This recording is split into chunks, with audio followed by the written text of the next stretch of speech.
এবার আমরা করব সিঙ্গুলার প্লুরাল। ঠিক আছে, তো দেখো কি বলেছে, choose the correct plural form of the word criterion. ঠিক আছে, ক্রিটেরিয়ান। তো এই যে ওয়ার্ডটা, এটা কি, এটা একটা গ্রিক অরিজিন ওয়ার্ড, সরি।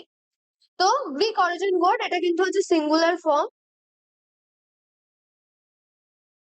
ঠিক আছে, তো এটার আমাদের প্লুরাল ফর্ম চাইছে, তাই তো?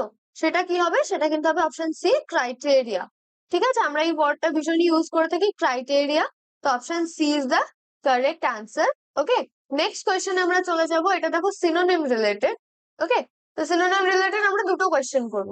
প্রথমটা কি আছে, choose the word closest in meaning to perspicacious, তাই তো?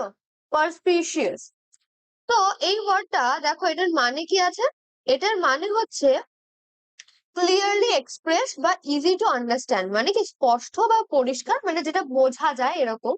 ঠিক আছে, বাংলায় বলতে গেলে আমরা বলবো স্পষ্ট বা পরিষ্কার, আর ইংলিশে আমরা কি বলবো, ক্লিয়ারলি এক্সপ্রেস আর ইজি টু আন্ডারস্ট্যান্ড। ঠিক আছে, ইজি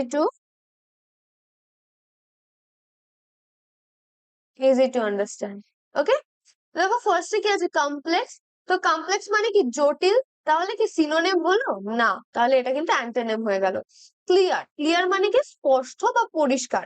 ঠিক আছে, আমরা কোনো কিছু বোঝার ক্ষেত্রেও বলি যে বোঝানোর পরে অনেক সময় আমরা জিজ্ঞাসা করি এটা কি ক্লিয়ার হলো, মানে কি তুমি কি বুঝতে পারলে, মানে আমি কি ভালোভাবে বোঝাতে পারলাম, তাই না?